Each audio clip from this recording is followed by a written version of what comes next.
Hi, my name is Lily and welcome back to my channel. In this video I'm going to be doing the mid-year freakout tag. So I'm not going to go into depth on my stats just yet, I'm going to just go through the tag itself, but just to let you know, so far in the first 6 months of 2021 I have read 53 books, which is amazing for me, and that is actually over my goal for the whole year, which was 52 books, so I'm really happy with that. I'm just gonna keep reading, keep enjoying what I'm reading, and yeah, I've had a lot of 5-star reads this year.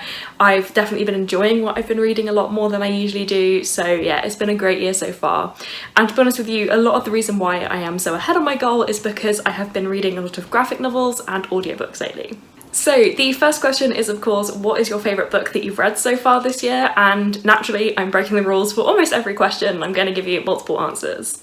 First up is The Girls I've Been by Tess Sharp. This is what the cover actually looks like because this is a art copy, and this is a young adult thriller about a young girl who is named Nora at this point in the book, who is going to the bank with her current girlfriend and her ex-boyfriend to do some admin, and while they're at the bank it becomes a part of a bank heist and they are trapped in this bank heist, and she has to use her skills to get them out of there because she has a secret past where she was raised by a con woman who is her mother, obviously, and basically every year or so her mother would make her take on a new identity and con different men, so she's going to try and use those skills to get them out of the bank heist. But it also flashes back to her previous lives as all the different girls that she's been before, and it's incredible. This is a 5-star read. I cannot recommend it high enough. I have got a whole review which I will link up in the cards for you because yeah, I really love this book and it was incredible. Next is Where the Crawdad Sings by Dia Owens. This was another one that was just amazing,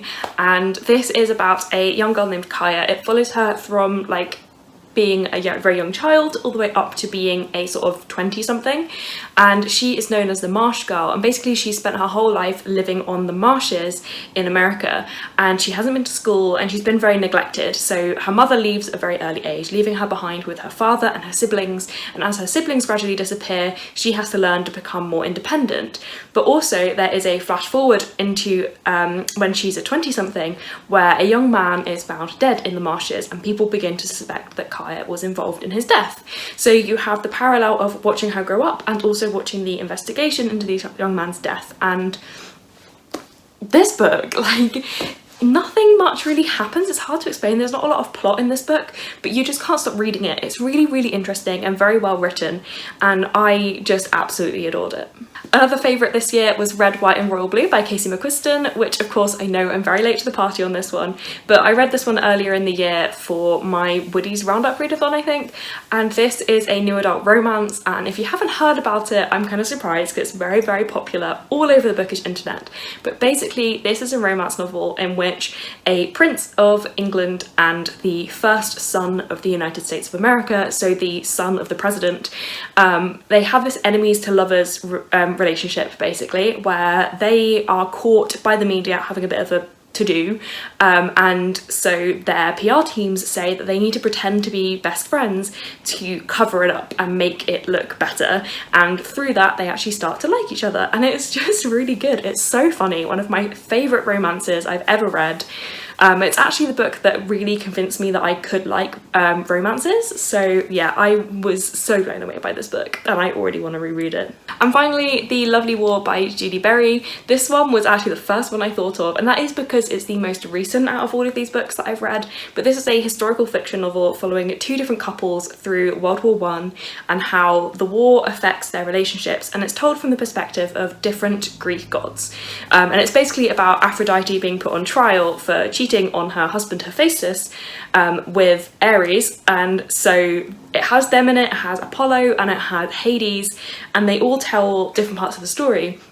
And she's on trial, or being put on trial, by Hephaestus because she cheated on him, and she says that she can prove that she shouldn't be put on trial. It's kind of confusing, that part of the story, but the main part is that it is the story of these 2 young couples who are interlinked in World War I think it's World War I, or is it World War II?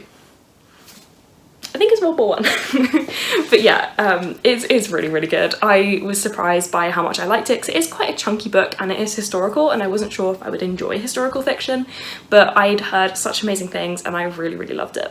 Now the next question is, what is the best sequel you've read this year? And none of those books I just showed you were sequels, which was not intentional at all. In fact, I think they're all standalones, so that says something, I think.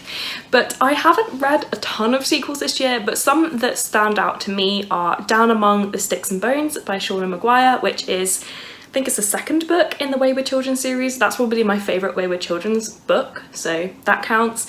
Also At Your Age Eve Brown, even though I haven't read the other two, it still counts because it is a sequel, I just haven't read the first two books. But yeah, I really, really enjoyed that one. And Always Only You by Chloe Leese, that is really, really good. That is the second book, I think, in the Bergman Brothers series. There are currently 3 books out and the 4th one is coming out in like September, I think. And that one is a new adult romance slash adult romance, and it's a sports romance and it's really, really good. It's got an autistic main character in it and I loved it. Next question is, what is a new release that you haven't read yet but you really want to? And once again, I have 3 answers to this one. The first one is A Court of Silver Flames by Sarah J Maas, and honestly I'm impressed that I've missed spoilers for this so far.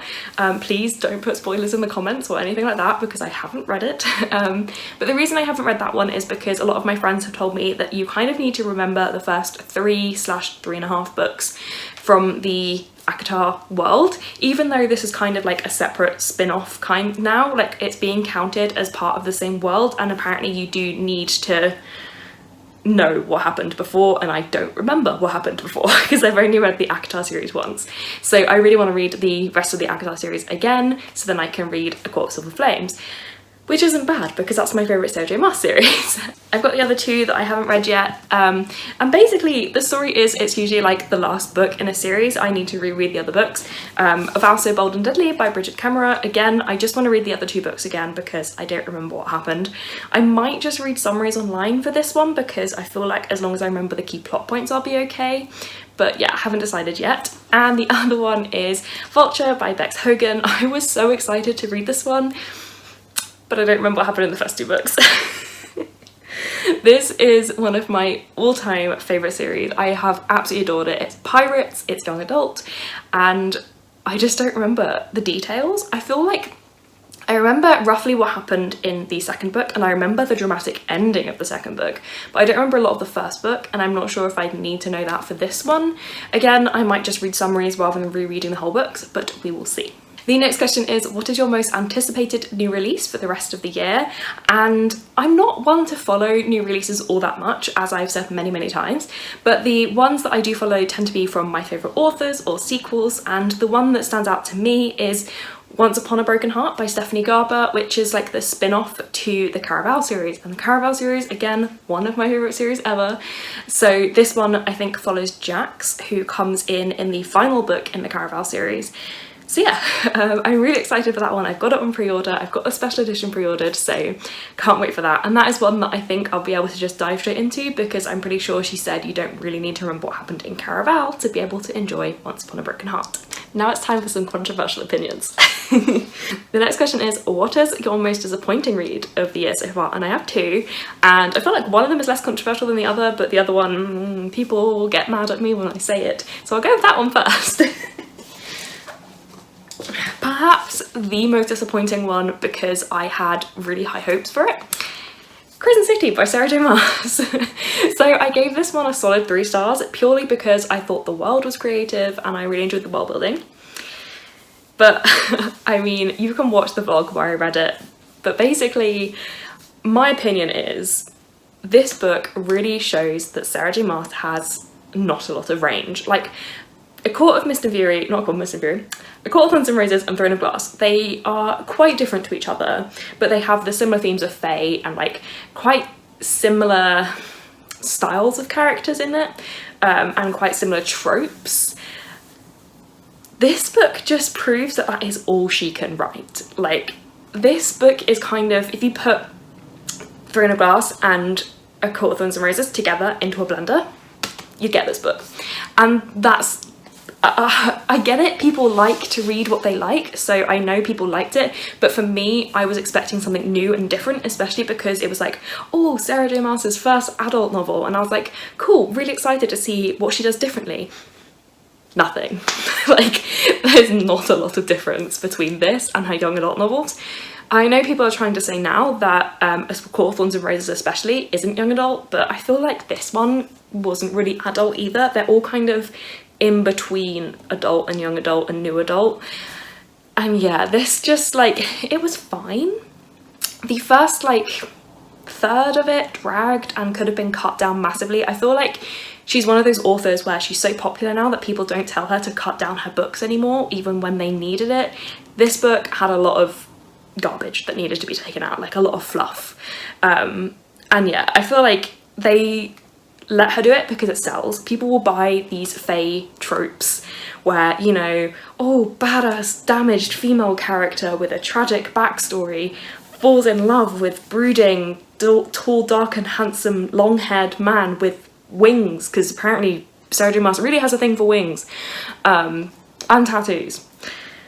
So yeah, I mean, let's face it, what was his name? It was a really pretentious, awkward name. Hunt Athalar. I remember saying that name to one of my co-workers and he was like, Hunt Athalar, what kind of book is this? But yeah, so like Hunt is literally just a carbon, like he's not a carbon copy, he's just like a mashup of Reese and the Fae one from Throne of Glass. He's very forgettable to me, I'm sorry. And then Bryce is just a mashup of Aelin and Feyre. There's no originality, there's nothing new in this book. The mystery was okay, but I feel like it's one of those mysteries where you couldn't have figured out by yourself because you didn't have enough information, which is fine. But yeah, it was a solid like 3-star read for me, and I'm gonna read the next book to see if I like it, but if I don't, then I won't continue with this series. Sorry, that was a really long run. I do have another one to talk about though. This was perhaps a little bit less disappointing than Crescent City, and that is Ready Player 2 by Ernest Cline. And to be honest with you, like, I went into this skeptical already because Ready Player 1 wraps itself up so nicely. I wasn't sure how he was going to follow it up with anything, and yeah, basically the way he did that was just ignoring any character development that any of the characters had in the first book and making them trash human beings again. And also, it just wasn't great. Like, he was just trying to recreate the first book and it just didn't have the same heart or the same passion in it. It just felt like a money grab to me, and fair dues, but I'm still only going to give it like, I think I gave it 3 stars, maybe 2, I'm not sure. It was okay. Next is What Was Your Biggest Surprise? And I again have 2 books for this, and they are The Girls I've Been and Where the Crawdads Sing. And honestly, the reason I'm picking these 2 is not because I thought they would be bad. I knew I would like them, but I didn't think they would be 5-star reads for me, and they really, really were, and that took me by surprise. Like, The Girls I've Been, I've now been recommending to literally everyone. Like, I've already given it to my dad to read and he loved it. And Where the Crawdad Sings, I just thought I would like it. I didn't think I would love it. So yeah, these 2 surprised me because I knew I'd like them but not love them. The next question is, what are some of your new favourite authors this year? And it's really hard because I don't like to immediately label someone as a new favourite author based on one book, but potentials so far are TJ Klune, Tess Sharp, Casey McQuiston, Shauna Maguire. Yeah, those are the ones where like I definitely want to read more books from them to see if I am a big fan of their writing. Shauna Maguire, I have read a lot of her books because I read the whole of the available Wayward Children series, but they're kind of like one book, I would say. I need to read a book in a different world from her to see if I do definitely class her as a favourite. Next is, who is your newest fictional crush? I don't get them, I'm really sorry. Like, I don't crush on book characters ever, so none for me. Next is, who is your new favourite fictional character? And one that's definitely standing out to me is Chauncey from The House in the Cerulean Sea. I won't tell you anything about Chauncey because I don't want to spoil the initial plot twist for The House in the Cerulean Sea, but I just thought he was a really sweet and earnest character. Every time he appeared in the book, I was like, oh, Chauncey. And yeah, I do love me a little pure and innocent character. Next is, what is a book that has made you sad? And I haven't actually read too many sad books this year. I've had like a really bad mental health period since like Christmas because of all the lockdowns that we've been having in the UK, so I've kind of been avoiding really sad books or books that will make me sad. So yeah, I don't think I really have an answer for this one, just because I've been trying to read more like happy, positive books this year. The next question is, what is the most beautiful book you've hauled so far this year? And for me, that is The House on the Cerulean Sea. And like, I've hauled quite a few books this year already, but this one is one of my favourite book covers ever. So like, yeah, this is gonna be my favourite, absolute favourite like cover for a long time. Yeah, this is definitely the most beautiful book that I've hauled this year. I just love the colours, I think the cover is beautiful, and I want more of his books, partially because the colours are really beautiful.